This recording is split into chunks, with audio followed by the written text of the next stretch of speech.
আজ চানখারপুল হত্যা মামলার রায়, আসামি ৮ পুলিশ কর্মকর্তার মধ্যে ৪ জনই পলাতক। বিটিভিতে সরাসরি সম্প্রচারের কথা। যারা সংশ্লিষ্ট প্রত্যেকের আমরা সর্বোচ্চ রায় চাই। গণহত্যার প্রত্যেকটা আসামির যেন সর্বোচ্চ শাস্তি হয়, বিচার হয়। নির্বাচনী জনসভায় কাল ময়মনসিংহ যাবেন তারেক রহমান। চট্টগ্রাম অঞ্চলের প্রচারে দুর্নীতি ও অপরাধ দমনে কঠোর হওয়ার ঘোষণা বিএনপি চেয়ারম্যানের। এই দেশই আমাদের প্রথম ঠিকানা, এই দেশই আমাদের শেষ ঠিকানা। সেই জন্য এই দেশকে গড়ে তুলতে হলে আমাদের সকলকে ঐক্যবদ্ধ থাকতে হবে।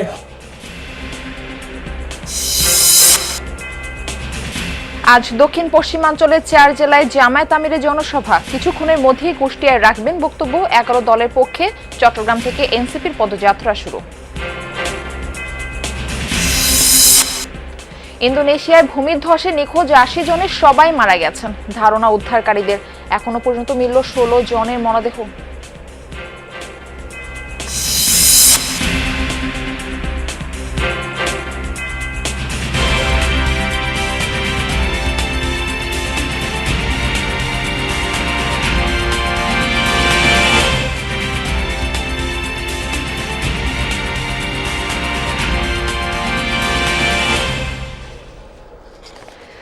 আমন্ত্রণ যমুনা নিউজে, আপনাদের সঙ্গে রয়েছে আমি মারফি রহমান। এতক্ষণ শিরোনাম দেখছিলেন, বিস্তারিত সংবাদ জানাবো।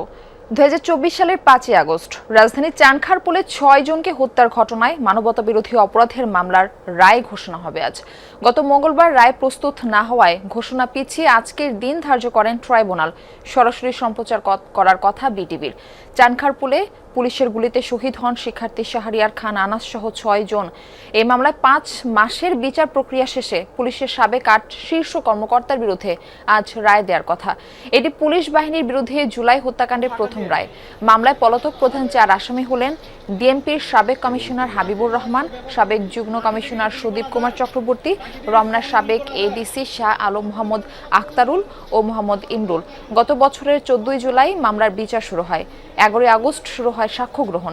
এই মামলায় সাক্ষ্য দিয়েছেন 26 জন। জবানবন্দিতে হত্যাকাণ্ডের তথ্য, ভিডিও ফুটেজ, ফোনালাপ সহ নানা তথ্য উপস্থাপন করা হয়। শহীদ আনাসের মা জানিয়েছেন, ভবিষ্যতে যেন স্বৈরশাসক ফিরে না আসে এমন দৃষ্টান্তমূলক শাস্তি দেয়া হোক অপরাধীদের। শুধু আজকের রায় নেই, গণহত্যার প্রত্যেকটা আসামির যেন সর্বোচ্চ শাস্তি হয়, বিচার হয় এবং আগামী ভবিষ্যৎ যারা সরকার গঠন করবে এরা যেন আর স্বৈরশাসক হয়ে না উঠতে পারে, সেজন্য দৃষ্টান্তমূলক শাস্তি চাই। দর্শক, আমরা যাচ্ছি ট্রাইব্যুনালে। সেখানে রয়েছেন আমাদের সহকর্মী রাব্বি হোসেন। আমরা তার কাছ থেকে এই রায়ের বিষয়ে খুঁটিনাটি তথ্য জানবো। রাব্বি, কখন নাগাদ রায় ঘোষণা শুরু হতে পারে? শহীদ আনাসের পরিবার আর কি বলল? মারফি, রায় ঘোষণার কার্যক্রমের আরেকটু সময় লাগবে। 11:30টার পরপর মূলত এই কার্যক্রমটি শুরু হবে, যেহেতু আনুষ্ঠানিকতা ইতিমধ্যেই শেষ হয়েছে। যে আজকের এই রায়টি সরাসরিও সম্প্রচার করা হতে পারে। ইতিমধ্যে ট্রাইব্যুনালে যারা প্রসিকিউশনের টিমের সদস্য রয়েছেন তারা ট্রাইব্যুনালে এসেছেন এবং গ্রেফতার 4 আসামিও ট্রাইব্যুনালে তাদেরকে হাজির করা হয়েছে এবং শহীদ পরিবারের কয়েকজনও আন্তর্জাতিক অপরাধ ট্রাইব্যুনালে এসেছেন। তারা মূলত বলছেন যে তাদের সন্তান হারানোর যেই দুঃখ, সেই দুর্দশা, সেটি আসলে লাঘব হবে শুধুমাত্র এই মামলার বিচার, সেটি ন্যায্যতার মাধ্যমে বিচারটি সম্পন্ন করা হলেই তাদের এই সন্তান হারানোর যে শোক, সেটি তারা কিছুটা হলেও গোছাতে পারবেন বলছেন এখানে শহীদ পরিবারের যারা সদস্য রয়েছেন। এই মামলাটি মূলত আন্তর্জাতিক অপরাধ ট্রাইব্যুনালের প্রথম মামলা। অর্থাৎ 5 আগস্টের পর যখন ট্রাইব্যুনালের তদন্ত সংস্থা যখন কার্যক্রম শুরু করে, প্রথম তদন্ত প্রতিবেদনটি এই মামলাটি দিয়েছিল। যদিও এই মামলাটি আন্তর্জাতিক অপরাধ ট্রাইব্যুনালের দ্বিতীয় মামলা। এর আগে শেখ হাসিনার মানবতা বিরোধী অপরাধের মামলার রায় ঘোষণা করা হয়েছিল। এই মামলাটিতে 8 জন আসামি রয়েছেন, 4 জন পলাতক রয়েছেন। পলাতকদের মধ্যেই 4 জনই শীর্ষ আসামি। এই মামলায় সাবেক ডিএমপি কমিশনার হাবিবুর রহমান, সাবেক যুগ্ম কমিশনার সুদীপ কুমার চক্রবর্তী সহ আরও 2 জন পলাতক রয়েছেন। তাদের পক্ষে স্টেট ডিফেন্স নিয়োগ দেওয়া হয়েছে এবং এছাড়া যে 4 জন আসামি গ্রেফতার রয়েছেন তাদেরকে ইতিমধ্যে ট্রাইব্যুনালে নিয়ে আসা হয়েছে। তাদের পক্ষের আইনজীবীরাও এর আগে ট্রাইব্যুনালে যুক্তিতর্ক উপস্থাপন এবং সাক্ষ্যদেরকে যারা সাক্ষী দিয়েছেন তাদেরকে জেরায় তারা বলেছেন যে তাদের আসামি যারা বা তাদের মক্কেল যারা রয়েছে তারা এই হত্যাকাণ্ডের সঙ্গে জড়িত ছিলেন না বলে তারা দাবি করেছেন। যদিও প্রসিকিউশনের পক্ষ থেকে ট্রাইব্যুনালকে তারা বিভিন্ন তথ্য উপাত্ত উপস্থাপন করেছেন স্বাক্ষরের মাধ্যমে, জবানবন্দির মাধ্যমে এবং চুক্তিতর্কের মাধ্যমে তারা যেই ভিডিও ফুটেজগুলো সংগৃহীত করেছেন এই হত্যাকাণ্ডে সেগুলো তারা উপস্থাপন করেছেন, অডিও বার্তা তারা সংযুক্ত করেছেন, ডেথ রেফারেন্স সংযুক্ত করেছেন, পত্রিকার যে প্রকাশিত সংবাদগুলো রয়েছে সেটি তারা দিয়েছে। তবে আমাদেরকে অপেক্ষা করতে হবে রায়ের ঘোষণার কার্যক্রমের আগ পর্যন্ত যে এই মামলায় যারা শীর্ষ 8 আসামি রয়েছেন তাদের বিরুদ্ধে আসলে কী ধরনের রায় আসে বা কী সাজা হয় সেই বিষয়টি জানার জন্য আমাদের অপেক্ষা করতে হবে। রাব্বি, ধন্যবাদ আমাদের সঙ্গে যুক্ত হবার জন্য। নির্বাচনী প্রচারের অংশ হিসেবে দীর্ঘ 22 বছর পর মঙ্গলবার ময়মনসিংহে যাচ্ছেন BNP chairman Tarek Rahman. Mymensingh circuit house মাঠে দুপুর 2টায় তিনি ভাষণ দেবেন। এ সময় ময়মনসিংহ বিভাগের 4 জেলার বিএনপি মনোনীত 24 জন প্রার্থীকে জনগণের সামনে পরিচয় করিয়ে দিবেন তারেক রহমান। এরই মধ্যে বিএনপি চেয়ারম্যানের আগমন উপলক্ষে বিএনপির ময়মনসিংহ মহানগর শাখার উদ্যোগে প্রস্তুতি সভা হয়েছে। পরে জনসভাস্থল সার্কিট হাউস মাঠ পরিদর্শন করেন বিএনপির নেতারা। এরই মধ্যে মঞ্চ তৈরির কাজ শেষ। সবশেষ 2003 সালের রোড মার্চ কর্মসূচিতে তারেক রহমান ময়মনসিংহ যান। তাই এত বছর পর তার আগমন ঘিরে জনমানুষের মধ্যে ব্যাপক কৌতূহল ও উদ্দীপনা। বৃহস্পতিবার নির্বাচনী প্রচারে রাজশাহীতে যাবেন বিএনপি চেয়ারম্যান তারেক রহমান।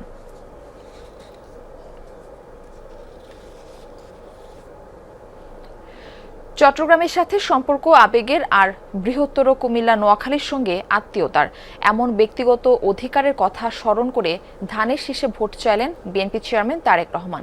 বলেন, ক্ষমতায় এলে টুটি চেপে ধরবেন দুর্নীতির, খালেদা জিয়ার সরকারের মতো কঠোর হবেন অপরাধ দমনে। ফেনীর জনসভায় বলেন, নতুন করে আবার কেউ যেন ভোট ও কথা বলার অধিকার কেড়ে নিতে না পারে সেজন্য সতর্ক থাকতে হবে। রাতভর কুমিল্লায় ভাষণ দেন একাধিক সমাবেশে।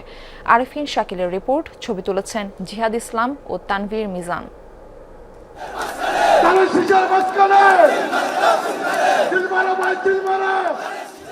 উত্তাল সমুদ্রের পাশে বীর চট্টলার জনসমুদ্র, যারা আজন্ম অদম্য সাহসী আর যে মাটি ঐতিহাসিকভাবে প্রতিরোধের তীর্থস্থান। সেই জনপদে প্রায় 21 বছর পর জিয়াউর রহমানের পুত্র তারেক রহমান।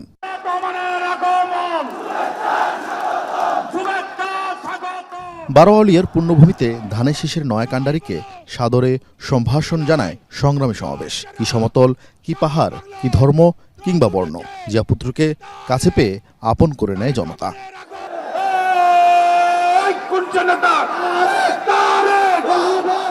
তারেক রহমান বক্তব্য শুরু করেন চট্টগ্রামের আঞ্চলিক ভাষায়। রাজনৈতিক প্রতিপক্ষের সমালোচনা না করে বরং অধিকার আদায়ে সবাইকে সজাগ থাকার আহ্বান জানান। অন্যরা কেন আছেন? বিএনপিকে সরকার গঠন করতে হবে। আপনারা যদি বিএনপির পাশে থাকেন, আপনারা যদি বিএনপিকে সমর্থন দেন, 12 তারিখের নির্বাচনে আপনারা যদি বিএনপিকে ধানের শীষে জয়যুক্ত করেন, তাহলেই একমাত্র আমরা পরিবর্তনগুলো করতে পারবো। আপনারা কি আছেন আমাদের সাথে? আলহামদুলিল্লাহ। খালেদা জিয়া সরকার চট্টগ্রামকে বাণিজ্যিক রাজধানী করার পরিকল্পনা করেছিল জানিয়ে তারেক রহমান বলেন, সেই পরিকল্পনার বাস্তবায়ন করবেন তিনি।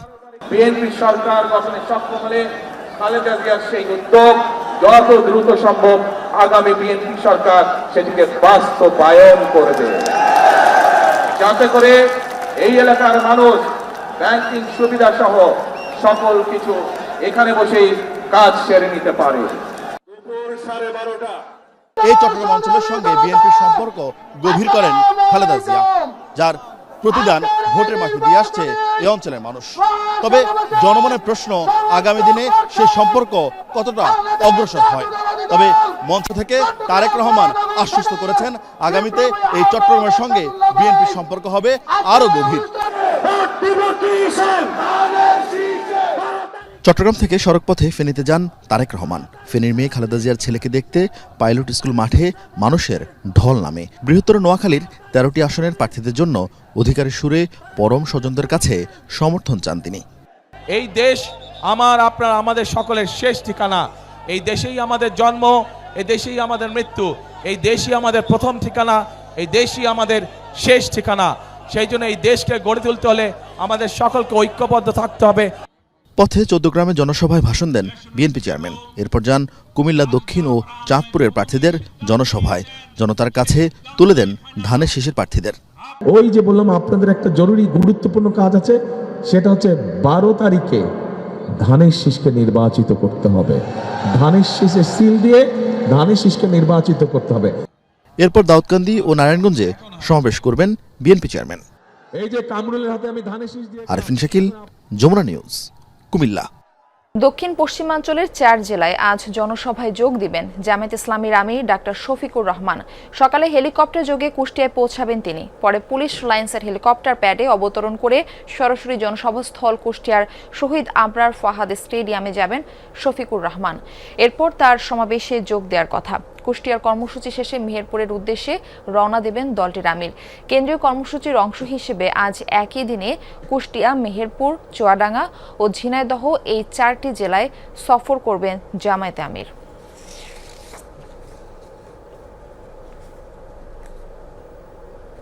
কুষ্টিয়ার জনসভাস্থলে আছেন আমাদের সহকর্মী শামীম রেজা। আমরা যাচ্ছি তার কাছে। শামীম, আমরা যেটুকু জানতে পেরেছি আপনি কুষ্টিয়ায় রয়েছেন, তো কখন নাগাদ জামায়াতের আমির সেখানে পৌঁছাতে পারেন? দিনভর আর কি কি কর্মসূচি রয়েছে ডাক্তার শফিকুর রহমানের, সব মিলিয়ে আমাদের জানাবেন। হ্যাঁ মারফি, ইতিমধ্যে ঢাকা থেকে হেলিকপ্টার যোগে তিনি কুষ্টিয়া পৌঁছেছেন, তবে এখনো জনসভাস্থলে তিনি পৌঁছাননি। হয়তো 10 থেকে 15 মিনিটের মধ্যেই তিনি মঞ্চে আসবেন এবং মঞ্চে আসার পরপরই আসলে তিনি তার নেতা কর্মী ও সমর্থকদের উদ্দেশ্যে বক্তব্য রাখবেন। একটু যদি বলে রাখি, আসলে এই সমাবেশকে কেন্দ্র করে সকাল থেকেই আসলে নেতা কর্মী ও সমর্থকদের মধ্যে ব্যাপক উচ্ছ্বাস উদ্দীপনা দেখা গেছে। সেটা আসলে স্টেডিয়ামের দৃশ্য দেখলেই হয়তো বুঝতে পারছেন যে সকাল 10টার আগেই আসলে পুরো স্টেডিয়াম এবং গ্যালারি নেতা কর্মী এবং সমর্থকদের অংশগ্রহণে ভরে গেছে। এই মুহূর্তে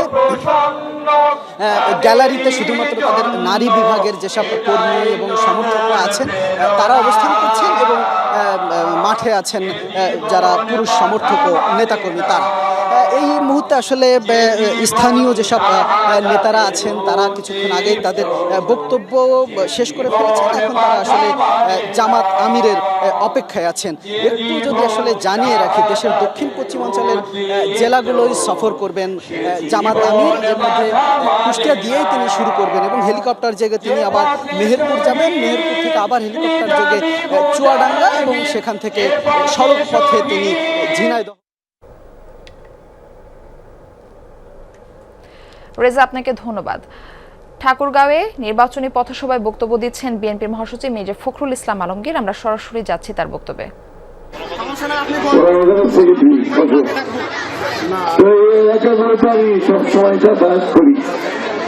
এর আগে করেছি নির্বাচনের সময় আমরা রাস্তাঘাট কিছু করেছিলাম। আগে আপনারা, আমি যখন এখানে প্রথম দিকে আসি তখন মাটির রাস্তা ছিল, এখন তো পাকা রাস্তা হচ্ছে। পাকা রাস্তা দিয়ে যাওয়া যাচ্ছে না একেবারে, সেটা যাওয়া যায়, তাই না? আমাদের এই অঞ্চলে আমরা আমাদের যখন সরকারে ছিলাম, আমরা 2001 সাল থেকে 2006 সাল পর্যন্ত তখন আমরা কিছু কাজ করার চেষ্টা করেছি। আমরা জানেন যে বিএনপি শহীদ জিয়া তৈরি করা দল, তাই না? শহীদ জিয়া, প্রেসিডেন্ট জিয়া নাম শুনছেন আপনারা, তিনি স্বাধীনতার ঘোষণা দিয়েছিলেন, স্বাধীন বাংলাদেশের জন্য যুদ্ধ করেছিলেন। আমরাও তখন যুদ্ধ করেছি দেশ স্বাধীন করে। এরপরে বেগম খালেদা জিয়া তিনি দায়িত্ব নিয়েছিলেন, তিনিও আপনার এই বাংলাদেশ একটু উন্নত করবার জন্য কাজ করেছেন। সেই সময় আমরা কথা দিয়েছিলাম যে আমাদের এই এলাকাতে কৃষকের পানির বড় অভাব, বড় নদী নাই, যার ফলে আমাদেরকে আপনারা ওই শ্যালো টিউবওয়েল দিয়ে আগে করতাম। এখন আপনার সম্ভবত টিউবওয়েল দিয়ে জমি চাষ করেন নাকি? পানি পান, বরেন্দ্র টিউবওয়েলে জমি পান। এই বরেন্দ্রটা তখন আমরা নিয়ে আসছিলাম, যে টিউবওয়েলগুলোকে চালু করে দিয়ে আমাদের কৃষক ভাইদের কৃষিকাজ করার সুবিধার ব্যবস্থা করেছিলাম। বেগুনবাড়ি থেকে দাঁড়ানোর পর্যন্ত রাস্তাটা, এই ক্ষেত্রে আমরা কাজ শুরু করেছিলাম ফাঁকা করার, আবার ঠাকুরগা থেকে ব্যাগ পর্যন্ত রাস্তাটা ফাঁকা করার কাজ শুরু করেছিলাম। আমি এই জন্য কথা বলে বলছি যে আমরা যখন সুযোগ পাই, সরকারে আসার সুযোগ পাই, আপনারা যখন আমাদেরকে ভোট দিয়ে নির্বাচিত করেন, তখন আমরা চেষ্টা করি এলাকার উন্নয়নের জন্য, মানুষের উন্নয়নের জন্য। এই মাদ্রাসা, রবীন্দ্রবাড়ি মাদ্রাসা বহুত পুরানো মাদ্রাসা, তাই না? বহুত পুরানো। সেখানেও আমরা আসছি। আমার মনে পড়ে আমাদের তালেম ও বিখ্যাত আলেম। দর্শক, ঠাকুরগাঁয়ে নির্বাচনী পথসভায় বক্তব্য রাখছিলেন বিএনপির মহাসচিব মির্জা ফখরুল ইসলাম আলমগীর। আমরা এতক্ষণ সেখানেই ছিলাম। সুষ্ঠু নির্বাচনের মধ্য দিয়ে যারা ক্ষমতায় আসবে তাদের সহযোগিতা করার কথা বললেন এনসিপি নির্বাচন পরিচালনা কমিটির চেয়ারম্যান আসিফ মাহমুদ সজীব ভুইয়া। দেশব্যাপী পদযাত্রা শুরুর আগে বাংলা মোটরে দলীয় কার্যালয়ের সামনে এই কথা বলেন তিনি। চট্টগ্রাম থেকে এনসিপির প্রথম দিনের কার্যক্রম শুরু হবে। এরপর 5ই ফেব্রুয়ারি পর্যন্ত সারা দেশে চলবে নির্বাচনী পদযাত্রা। 24টি জেলা ঘুরে ঢাকায় এসে পদযাত্রা শেষ হবে। এনসিপি ও জোটের প্রার্থীদের পক্ষে গণসংযোগ চালানো হবে এই পদযাত্রায়, জানান আসিফ মাহমুদ। পাশাপাশি গণভোটে হ্যার পক্ষেও প্রচার চালানো হবে। আসন্ন জাতীয় সংসদ নির্বাচন ঘিরে সারা দেশে জমে উঠেছে প্রার্থীদের প্রচার গণসংযোগ। সকাল থেকে মাঠে ব্যস্ত বিভিন্ন দলের মনোনীত প্রার্থীরা। কর্মী সমর্থকদের নিয়ে ছুটছেন নিজ নিজ নির্বাচনী এলাকার ভোটারদের কাছে, শোনাচ্ছেন নানা ভবিষ্যৎ পরিকল্পনা ও প্রতিশ্রুতির কথা। বিরামহীন পথসভা, গণসংযোগ, লিফলেট বিতরণ ও উঠান বৈঠকে সরব প্রার্থীরা। গণসংযোগে পিছিয়ে নেই স্বতন্ত্র প্রার্থীরাও। নতুন বাংলাদেশ বিনির্মাণে ভোট চাইছেন তারা। তবে এবার ভোটাররাও বলছেন এলাকার উন্নয়নে যাকে পাশে পাবেন তাকে নির্বাচিত করবেন তারা।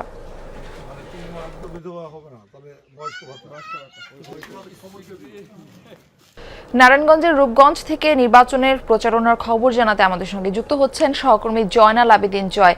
জয়, কেমন দেখছেন প্রচারণা, কি বলছেন প্রার্থীরা, সব মিলিয়ে আমাদের বিস্তারিত জানাবেন এই বিষয়ে।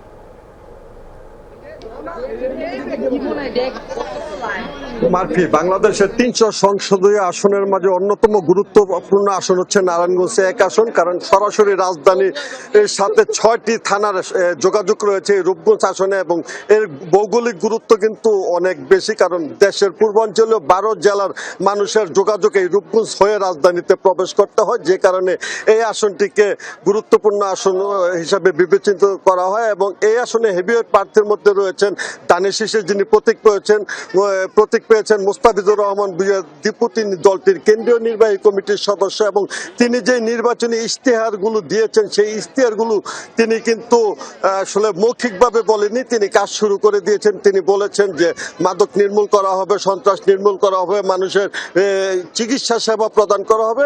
আজকে কিন্তু আমরা দেখতে পাচ্ছি যে একটি মেডিকেল ক্যাম্পের দিয়ে তারা প্রচারণা শুরু করেছেন এবং এর আগেও কিন্তু তারা খেলার মাঠ করে দিয়েছেন এবং মাদক ধরতে পুলিশকে সহায়তা করেছেন। এখানে হয়তোবা একটু আমার চারপাশে আপনি দেখতে পাচ্ছেন অন্তত 40টি বুথে রূপগঞ্জের সমস্ত বেসরকারি যত প্রাইভেট ক্লিনিক রয়েছে তারা কিন্তু আজকে স্বাস্থ্য সেবা দিচ্ছেন এবং আশা করা যায় যে 30 থেকে 40 হাজার লোক আজকে এখানে স্বাস্থ্য সেবা গ্রহণ করবেন এবং প্রার্থী নিজে কিন্তু সবাইকে ঘুরে ঘুরে এই স্বাস্থ্য তদারকি করছেন, তিনিও মাঠে রয়েছেন এবং তার দলীয় নেতাকর্মীরা এখানে সাথে রয়েছেন। আপনি যদি একটু প্রার্থীর সাথে কথা বলি, আসলে আজকে কি উপলক্ষে তিনি স্বাস্থ্য সেবাটি দিচ্ছেন একটু যদি বলেন, আপনারা কেন মেডিকেল ক্যাম্পের আয়োজন করলেন, এটা কি আপনাদের নির্বাচনী প্রচারণার অংশ কিনা? এটা নির্বাচনী কোনো প্রচারণা না। আমরা সবসময় রূপগঞ্জের প্রতিটি মানুষের অন্তরে সবসময় দেখার চেষ্টা করি। আপনারা দেখেছেন বিগত সময় আমরা বেশ কয়েকটা হেলথ ক্যাম্প এরকম করেছি, আর আজকে আমাদের Rupganj private hospital clinic and diagnostic association থেকে এটা করা হয়েছে। আর এখানে আমরা আসছি সবার সাথে মিলেমিশে সবসময় চলার জন্য। যেমনটি শুনছিলেন, আসলে তিনি কিন্তু নির্বাচনী ইশতেহারে যেসব কথা বলেছেন তার বাস্তবায়ন ইতিমধ্যে শুরু করেছেন এবং তিনি বলছেন যে আসলে মানুষের জন্য কাজ করার জন্য কোনো পদবীর প্রয়োজন নেই, ইচ্ছা শক্তির দরকার, যেটি তিনি দেখাচ্ছেন।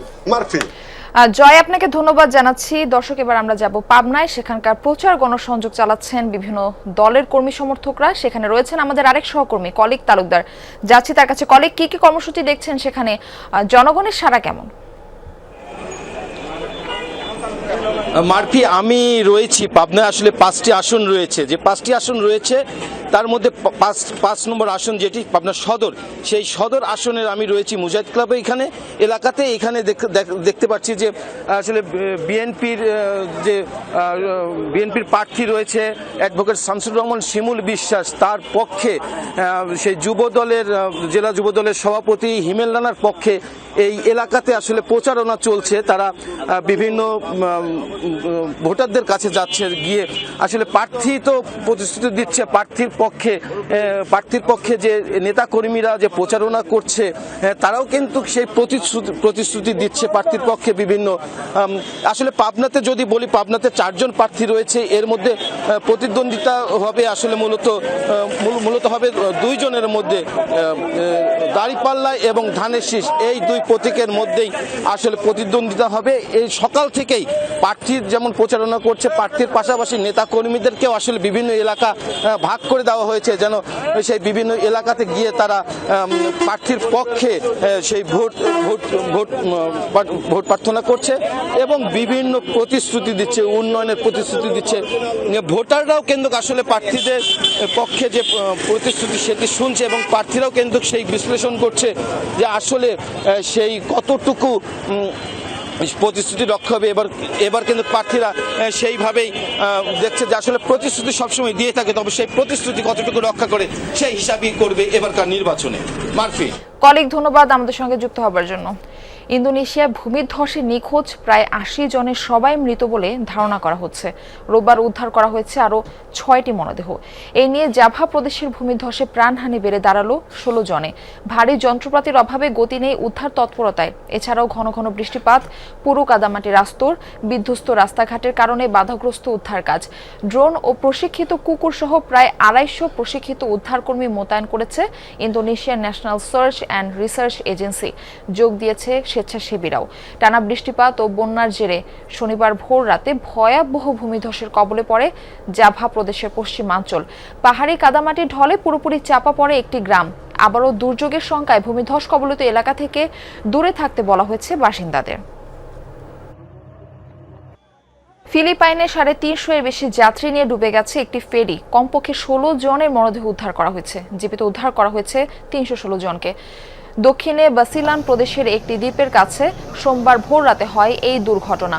ফেরিতে থাকা এক কোস্ট গার্ড নিরাপত্তা কর্মী প্রথম ফোন করে সাহায্য চান। অনুসন্ধান ও উদ্ধার তৎপরতায় যোগ দেয় মাছ ধরার নৌকা, নেভির জাহাজ, নজরদারি বিমান, হেলিকপ্টার। কোস্ট গার্ড জানিয়েছে মধ্যরাতের পর সম্ভবত যান্ত্রিক ত্রুটির মুখে পড়ে ফেরিটি। এ বিষয়ে তদন্ত করা হবে। জাম্বুয়াঙ্গা বন্দর থেকে ছেড়ে যাওয়ার আগে পরীক্ষা করা হয়েছিল নৌযানটি। আবহাওয়া ভালো ছিল এবং অতিরিক্ত যাত্রীও পরিবহন করা হয়নি। আন্তঃদ্বীপ যোগাযোগে ব্যবহার করা হতো কার্গো ও যাত্রীবাহী ফেরিটি। নিরাপত্তা বিধি লঙ্ঘনের কারণে ফিলিপাইন দ্বীপপুঞ্জে প্রায় নিয়মিতই হয়ে থাকে এই নৌ দুর্ঘটনা।